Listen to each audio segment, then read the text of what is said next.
ஒரு ஜாதகர் கடக லக்னத்தில் பிறந்து தொழிலில் யோகம் தரும் மகாதசை எது வரும்?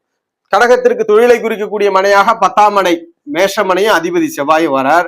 அதுபோல 7ஆம் இடமும் தொழிலை பற்றி சொல்லுது. 7ஆம் மனையான மகர மனையும் அதிபதி சனி பகவானும் வரார். அப்ப சனி செவ்வாய் ஜாதகத்துல தொழிலை பற்றி குறிக்குது. கடகத்துல பிறந்தவருக்கு சனி செவ்வாய் மற்றும் 7, 10ஆம் பாவங்கள் தொழிலை பற்றி சொல்லுது.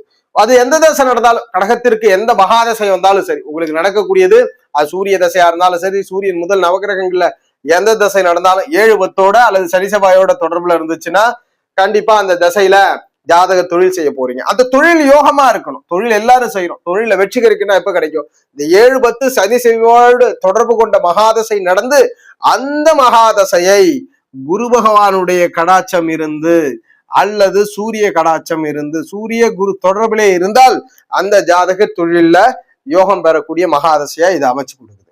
அப்போ ஒரு ஜாதகத்துல கடகத்தில் பிறந்தவருக்கு 7, 10 அல்லது சனி செவ்வாயோடு ஒரு கிரகம் தொடர்பு கொண்டு சனி செவ்வாயா இருந்தாலும் கூட தசை நடத்துதுன்னா தொழில் செய்வீங்க. அந்த தொழில யோகம் பண்ணணும்னா குரு சூரிய தொடர்புகளோடு அந்த கிரகம் இருந்தால் அது தசைதான் தொழில யோகம் பண்ணக்கூடிய மகாதசையாக அமைந்துவிடும்.